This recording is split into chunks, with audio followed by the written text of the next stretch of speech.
பிரிந்திருக்கிற அந்த இயக்கங்களை ஒன்று சேர்க்கிற கேட்டப்ப நான் இன்னொரு கட்சி உள்கட்சி விவகாரத்தில் நான் தலையிட மாட்டேன்னு சொல்றாரு. அங்க முதல்வராக எங்க தமிழ்நாட்டில் எங்க கூட்டணியின் தலைமை அம்மாவுடைய கட்சிங்கிறார்.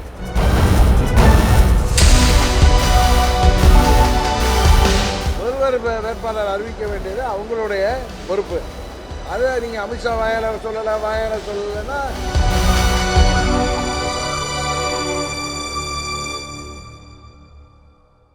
திரு அமித்ஷா அவர்கள் பேசுவது, அவர் சொல்கின்ற கருத்து எங்களின் கருத்தாக நீங்கள் எடுத்துக்கொள்ள வேண்டும்.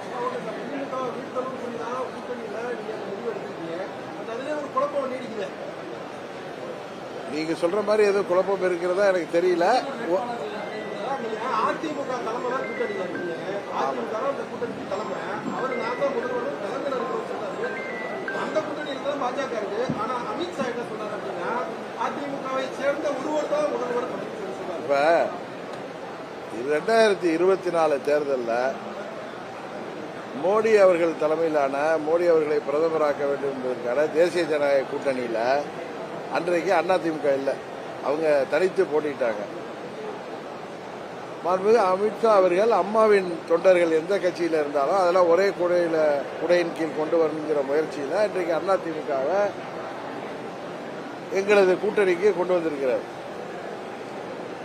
எங்களை பொறுத்தவரை நாங்கள் எல்லாம் தேசிய ஜனநாயக கூட்டணியில் அங்கம் வகிக்கிற கட்சிகள் 24 தேர்தலிலிருந்து. அதனால திரு அமித்ஷா அவர்கள் முயற்சிக்கு பங்கம் விளைவிக்கின்ற விதமாக எந்த ஒரு கருத்தையும் ஒரு கூட்டணி கட்சி பொதுச் செயலாளராக இல்ல தலைவராக அரசியல் ரீதியாக நான் சொல்வது சரியாக இருக்காது. அதே நேரத்தில் திரு அமித்ஷா அவர்கள் சொல்வதுதான் எங்களது கருத்து என்பதை நீங்கள் எடுத்துக்கொள்ள வேண்டும்.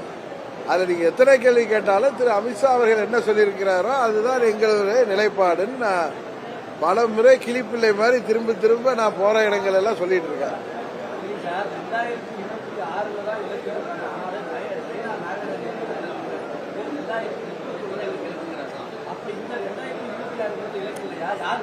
இல்ல இல்லைங்க, பாஜக இலக்கை பத்தி அவர் பேசுறாரு.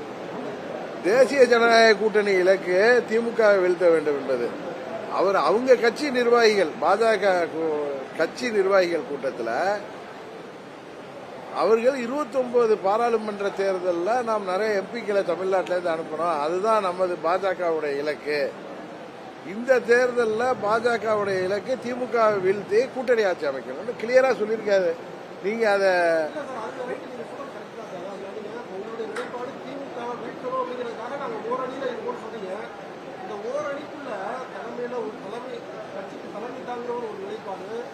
தேசிய கட்சியா இருக்கிற ஒரு அமித்ஷா அவருடைய நிலைப்பாடு ஒன்னா இருக்கு.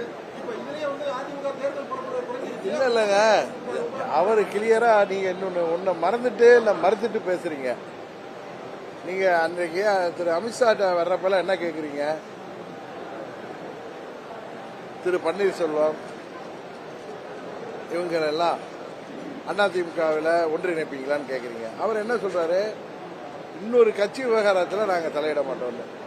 அதே மாதிரி அவர் தான் கிளியரா சொல்லிட்டாரு, எங்க தமிழ்நாடு கூட்டணிக்கு அதிமுக தலைமை, அங்க முதல்வர் வேட்பாளர் யார் என்பதை அந்த கட்சி முடிவு செய்யும் சொல்றாரு.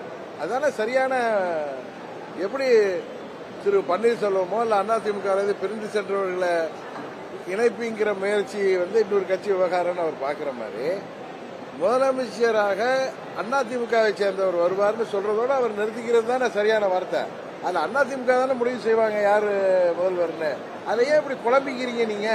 அமித்ஷா வார்த்தையில அது வரலன்னா நீங்க அமித்ஷாட்ட கேட்கிறப்ப பிரிந்திருக்கிற அந்த இயக்கங்களை ஒன்று சேர்க்கிற கேட்டப்ப நான் இன்னொரு கட்சி உள்கட்சி விவகாரத்தில் நான் தலையிட மாட்டேன்னு சொல்றாரு. அதே வார்த்தை தானே இந்துக்கும் சொல்லியிருக்காரு. அங்க முதல்வராக எங்க தமிழ்நாட்டில் எங்க கூட்டணியின் தலைமை அம்மாவுடைய கட்சிங்கிறாரு.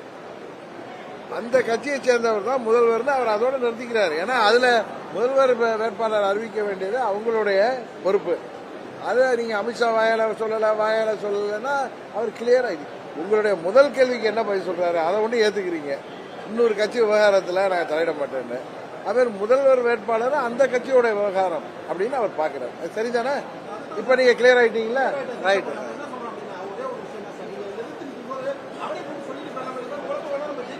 அது அவர் வரப்ப கேளுங்க, நீங்களே சொல்லிட்டு போயிடலாமே அப்படின்னு கேளுங்க. அவர் இதெல்லாம் இன்னும் பல கட்சிகளை அதான் கேட்குறீங்க. நான் தான் சொல்றேன், அவரு அந்த கேள்விக்கு அவர் சொன்ன பதில் எனக்கு சரியா படுது. அதிமுக தலைமையில் தமிழ்நாட்டில் தேசிய ஜனநாயக கூட்டணின்னு சொல்றாரு. அந்த கட்சியில திரு பன்னீர்செல்வம் மற்றும் பிரிந்தவர்களை சேர்ப்பீங்களான்னு கேட்கிறப்ப அது அந்த கட்சி விவகாரம், நாங்க சேர்க்க மாட்டோங்கிறாரு. அதே நேரத்தில் அதை பத்தி நாங்க இன்னொரு கட்சி தலையிட மாட்டோங்கிறாரு.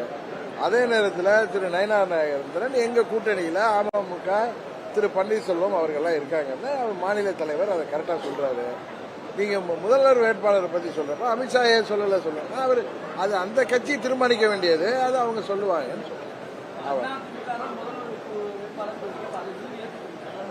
தேசிய ஜனநாயக கூட்டணியின் முதல்வர் வேட்பாளரை நான் ஏற்றுக்கிறேன். அமித்ஷா சொல்ற வேட்பாளரை நான் ஏற்றுக்கிறேன்.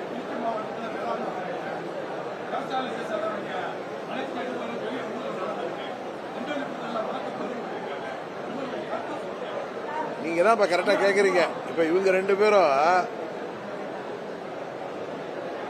தேசிய ஜனநாயக கூட்டணி தான் வர தேசிய ஜனநாயக கூட்டணி தான் திமுகவை வீழ்த்த போகிற மாற்று கூட்டணிங்கிறத அவங்களும் தெரிஞ்சுக்கிட்டு அதுல அது குழப்பம் இது குழப்பமே எங்களை தான் கேள்வி கேட்கிறாங்க. நீங்க இல்ல நீங்க இருங்க, நீங்க கேட்கறதா சரியான கேள்வி.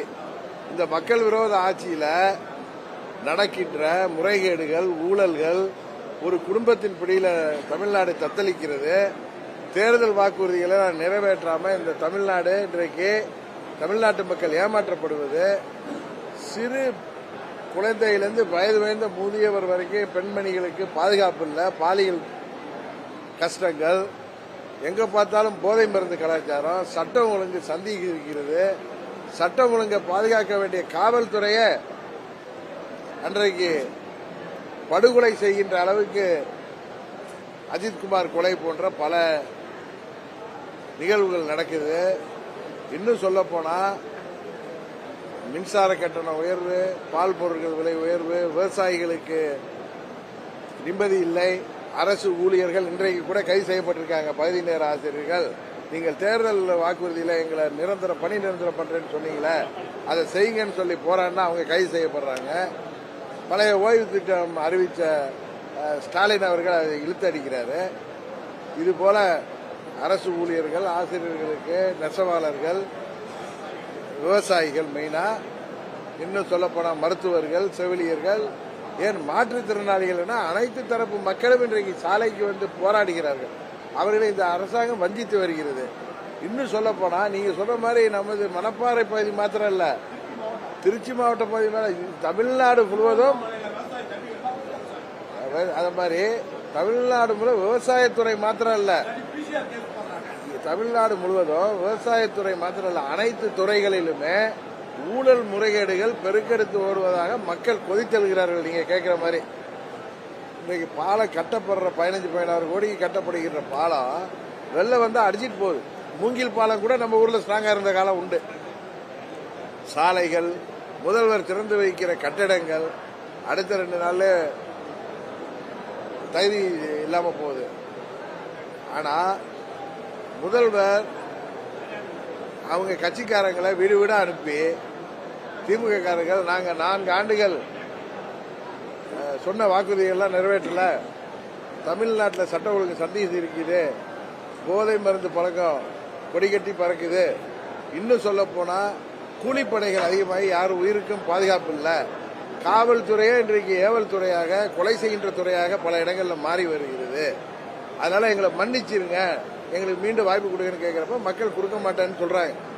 அதனால நீங்க சொல்ற மாதிரி எல்லா துறை, விவசாயத்துறை உட்பட அனைத்து துறைகளிலுமே ஊழல் முறைகேடுகள் பெருக்கெடுத்து ஓடுகிறது. இதுக்கு தமிழ்நாட்டு மக்கள் சரியான தீர்வை 26 தேர்தலில் தருவாங்க.